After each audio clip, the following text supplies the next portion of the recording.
राधे राधे सभी को। स्वागत है आप सभी का मेरे न्यू व्लॉग में। कैसे हो आप लोग? उम्मीद करती हूँ सभी बहुत अच्छे होंगे, खुश होंगे, स्वस्थ होंगे। मैं भी बिल्कुल ठीक हूँ। Welcome back to my YouTube channel Sonam Sumit lifestyle blog में आप सभी का स्वागत है। तो कैसे हो कमेंट करके ज़रूर से बताइएगा। अभी मैं काट रही हूँ भिंडी, क्योंकि मुझे सुबह नाश्ता बनाना होता है ना जल्दी जल्दी में, तो रात में ही जो है सब्जी वगैरह काट के रख लेती हूँ। और यहाँ पर मेरे पतिदेव ने बनाया था कच्ची कैरी का शरबत, तो हम सब ने खाना वाना खाने के बाद पिया और उसके बाद सो गए थे। फिर ये मॉर्निंग से आज मैंने ना मॉर्निंग का रूटीन शेयर किया है, शूट किया, आप लोगों के साथ शेयर करूँगी। तो प्लीज़ व्लॉग में एंड तक बने रहिएगा। चैनल पे नए जुड़ते तो सब्सक्राइब कर लीजिएगा। वीडियो मेरा व्लॉग आप लोगों को अच्छा लगता है तो प्यारा सा कमेंट करके लाइक करके हाइप ज़रूर से कर दिया करो। चलिए स्टार्ट करते हैं व्लॉग। तो अभी ना हस्बैंड जी को लेट हो रहा था ऑफिस जाने के लिए। आज मैं थोड़ा सा लेट उठी हूँ, पता नहीं ना, ठंड में मैं सुबह 6 बजे उठ जाती थी, 6 से पहले ही उठ जाती थी, लेकिन जब से गर्मियाँ स्टार्ट हुई है ना तो मैं सुबह उठ नहीं पाती हूँ, बहुत लेट हो जाती हूँ और इतना लाइव में सपोर्ट भी करना पड़ता है। सुबह उठ के मैंने सबके लाइव में फ़ोन लगाया और मैं दोबारा सो गई। और फिर जब मैं उठी ना तो घड़ी में 7:30 से 7:45 हो चुका था। तो फटाफट से उठकर मैंने फ्रेश होकर आई और सीधा ही लग गई थी। तो सबसे पहले मैंने भिंडी रख दी थी बनने के लिए। तो भिंडी यहाँ बनकर हो चुकी है हमारी रेडी। सिंपल बनाई क्योंकि लेट हो गई थी। अगर लेट नहीं होती तो फिर मसाले वाली बनाती हूँ, वो बहुत टेस्टी लगती है। मेरे हस्बैंड को वही वाली भिंडी अच्छी लगती है जो मसाले वाली बनती है ना, बट मैं बहुत लेट हो गई थी तो मैंने सिंपल वाली बना दी। और उसके बाद यहाँ फटाफट से रोटियाँ सेकूँगी। मेरा बेटा भी आ गया था। देखो ये मुझे ऐसे ही परेशान करता है, जब भी मैं काम करती हूँ ना ऐसे ही आगे पीछे घूम के मुझे परेशान करता रहता है। तो यहाँ पर फटाफट से रोटियाँ बनाऊँगी और बच्चे के लिए भी नाश्ता बनाऊँगी। अभी तो इसको फ़िलहाल मैं पराठा ही दे देती हूँ खाने के लिए। लेट हो जाती हूँ तो पराठा ही दे देती हूँ, वरना कुछ अलग से बना देती हूँ। तो सबसे पहले मैं यहाँ इसके लिए भी पराठा सेक दूँगी, तब तक कि ये दोनों नाश्ता करेंगे। मैं इनका लंच बॉक्स रेडी कर देती हूँ। इसके बाद जब ये ऑफिस चले जाते हैं फिर मैं लगती हूँ अपने काम में, फिर मैं नाश्ता करती हूँ। बहुत सारे काम होते हैं तो सबसे पहले मैं इन दोनों को कर देती हूँ। वैसे जब इस लोग स्कूल, मून का स्कूल स्टार्ट रहता है ना, तब भी मुझे इन दोनों का पहले करना होता है। पर अभी मून की स्कूल की छुट्टियां हैं तो थोड़ा सा सो लेती हूँ मैं, नहीं तो बहुत जल्दी जल्दी में सुबह उठ के करना पड़ता था। क्योंकि गर्मियाँ इतनी ज़्यादा हो रही थी ना तो हमने मून को इस बार भेजा ही नहीं, और उसकी तबीयत भी ठीक नहीं थी ना तो भेजा ही नहीं, एक भी दिन स्कूल नहीं गया है। एक तो हम लोग बाहर चले गए थे, फिर वहाँ से आए और उसके बाद फिर ये इसकी तबीयत ख़राब हो गई थी। ऐसे करके पूरा महीना ऐसे ही निकल गया। और अभी धूप इतनी तेज़ हो रही ना तो इन्होंने मना किया है कि अभी उसे स्कूल नहीं भेजो, क्योंकि बच्चों की इम्यूनिटी काफ़ी कमज़ोर होती है, बहुत जल्दी फिर से फीवर आने लगेगा उसको, तो इसलिए हमने उसे नहीं भेजा। इसके बाद हस्बैंड चले गए थे ऑफिस, उनका लंच बॉक्स वगैरह सब कुछ रेडी कर दिया था। फिर मैं लग जाती हूँ अपने काम में। अब करूँगी मैं झाड़ू पोछा, बेड क्लीन करूँगी, रूम को थोड़ा सा साफ़ सुथरा करूँगी और सब इधर उधर बिखरा पड़ा रहता ना सामान, सब उठाकर समेट कर रखूँगी। हॉल क्लीन करूँगी, झाड़ू पोछा करूँगी, फिर मैं नहाऊँगी और फिर मैं अपनी लाइव करूँगी। और ऐसे ही घर का काम करते करते जो है समय का पता नहीं चलता है। साथ के साथ हमको अपना यूट्यूब है, फेसबुक है, इंस्टा है, साथ में लाइव है, सब चीज़ों पे ध्यान देना पड़ता है। मतलब कभी कभी ऐसा लगता है ना कि दो हाथ भी कम पड़ जाते हैं और साथ में समय भी बहुत कम पड़ जाता है। जबकि अब दिन भी बड़े हो गए हैं लेकिन तब भी मुझे समय बहुत कम पड़ जाता है। खैर कोई ना, समय तो अपनी गति से चलता रहेगा, पर हमें जो है सारे काम अपने समय पर ही करने पड़ेंगे। तो यहाँ पर थोड़ी थोड़ी सफाई करती रहती हूँ, क्योंकि एकदम से जब नहीं करो, ध्यान नहीं दो तो काम बहुत ज़्यादा फैल जाता है और फिर कर नहीं पाती हूँ। मैं बहुत ज़्यादा परेशान हो जाती हूँ अकेले करते करते। और जब आपको साथ में बच्चों का भी प्रॉपर ध्यान रखना हो तो देख सकते हो आप लोग, मेरा बेटा जो है मेरे आगे पीछे ही घूमता रहता है। मैं जहाँ होती हूँ वो वहाँ आपको भी दिखेगा।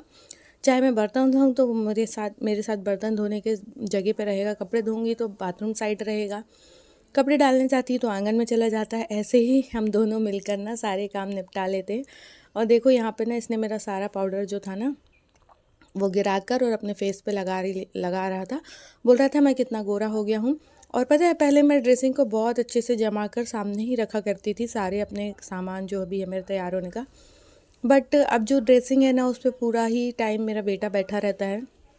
वहाँ पर वो अपने शॉप लगाता है, कभी पिज़्ज़ा की, कभी बर्गर की, कभी ये कभी वो, ऐसे शॉप लगा कर रखता है। तो मेरा जो भी सामान है ना सब इधर उधर हुआ पड़ा है, कुछ भी मुझे जगह पे नहीं मिलता। कई कई दिनों तक मुझे कंघियाँ नहीं मिलती है, मुझे मेरी क्रीम नहीं मिलती है, कुछ भी नहीं मिलता है, सब इधर उधर करके रखा रहता है। और जब मैं झाड़ू पोछा करती हूँ तो मुझे मिलता है, कभी कभी तो मिलता ही नहीं है, इतनी अंदर कहीं घुसा देता है, कहीं दीवान के नीचे, कहीं पलंग के नीचे, तो मिलता भी नहीं है। ऐसे करके ना बहुत परेशान कर देता है ये मुझे। और यहाँ पे मैं बेडशीट बिछा रही थी तो मेरे साथ हेल्प भी कराता है, कभी कभी बोलता है लाओ मम्मा मैं भी करा लेता हूँ काम। तो देख सकते हो आप लोग, मेरे साथ बेडशीट बिछवा रहा है। जितना ये हेल्प करता है ना, उससे ज़्यादा मेरा काम बढ़ा देता है। तो मैं इसको मना करती हूँ, तुम रहने दो, मैं कर लूँगी, पर सुनता कहाँ है। तो यहाँ पे मैंने बेडशीट बिछा दी है, झटकार दी है, पूरी बेडशीट चेंज करूँगी। सैटरडे को करती हूँ तो उससे क्या होता है ना, तुरंत ही धुल जाती है और संडे को सूख भी जाती है। और अभी तो गर्मी है ना, तो जल्दी ही सूख जाती है बेडशीट वगैरह भी, और कपड़े सूखने में भी ज़्यादा टाइम नहीं लगता, सिर्फ ठंड में थोड़ी सी दिक्कत होती है। और इस बार ना जब ये बेडशीट बिछाई थी ना, उस समय पे मेरे पास बिल्कुल भी टाइम नहीं था, तो मैंने देखो ना पिलो के कवर भी चेंज नहीं किए थे, वही बिछे हुए। हालांकि गंदे नहीं है तो मैं बाद में भी चेंज कर दूँगी। फिर आ जाती हूँ हॉल में, और यहाँ पे देख सकते हो, यहाँ पे जगह जगह सिर्फ मेरे बेटे के टॉयज़ रहते हैं। और मतलब कि मुझे फर्नीचर से ज़्यादा मेरे घर में सिर्फ टॉयज़ मिलते हैं, यहाँ से वहाँ, वहाँ से यहाँ, हर जगह पे बस वही मिलते हैं। फिर यहाँ पे धुले कपड़े रखे हुए थे, इनको कर दूँगी साइड में, और इसके बाद इसके टॉयज़ समेटूँगी। पूरे घर में फैला कर रखता है, इसको बोलो ना खेल रहा है तो उठा कर रख देना, नहीं। फिर जब मैं समेटने लगती हूँ ना, तो फिर आ जाता है, लाओ मम्मा मैं भी आपके साथ सारे टॉयज़ जो है एक जगह पर रख देता हूँ। तो यहाँ पर मेरे साथ काम कर रहा है ये भी साथ में। तो यहाँ पर लगभग हॉल का भी मैंने समेट दिया था सारा घर। अब इसके बाद करूँगी झाड़ू पोछा। झाड़ू पोछा करने के पहले पूरा घर को साफ़ कर लो ना, तो सही रहता है, नहीं तो फिर वही है कि वापस से घर फैल जाता है। तो यहाँ पर बेडशीट वगैरह सारे झटकार कर बिछा दिए हैं, और इनको भी चेंज करूँगी बाद में। पर्दे वगैरह भी चेंज करना, मतलब धोना था, तो वो सब काम करूँगी बाद में। अभी ना ये व्लॉगिंग और लाइव के कारण ना बिल्कुल भी टाइम नहीं मिल पाता है। नहीं तो पहले ये सारे काम मैं वीक में कर देती थी, मंथ में कर देती थी, तो इतना ज़्यादा नहीं फैलता था घर। लेकिन अब नहीं कर पाती हूँ तो हो जाता है, फैलता रहता है घर। तो यहाँ पर सारे ही जो है झटकार कर मैंने साफ़ कर दिए हैं। थोड़ा सा पोंछ दूँगी, धूल जो है जम जाती है।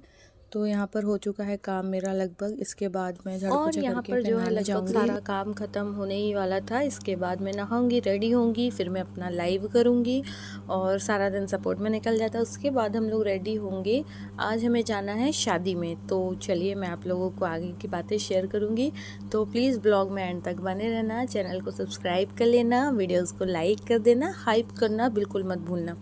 तो फाइनली मैं रेडी हो चुकी थी, और रेडी होने का कोई ब्लॉग नहीं बनाया है क्योंकि मेरे हस्बैंड बहुत जल्दी में होते हैं, फटाफट बोलते हैं तैयार हो, लेकिन थोड़ा तो टाइम लगता है भाई तैयार होने में, और मुझे सच में लग जाता है टाइम, पता नहीं क्यों। हालांकि मैं इतना मेकअप नहीं करती हूँ ना, ही तो मैं स्लो स्लो करती हूँ, तो इसलिए निकल चुके हैं घर से काफ़ी अच्छे। रास्ते में इतनी सारी शादियां थी आज, इतनी सारी शादियां थी, मतलब मैं तो कंफ्यूज हो गई थी।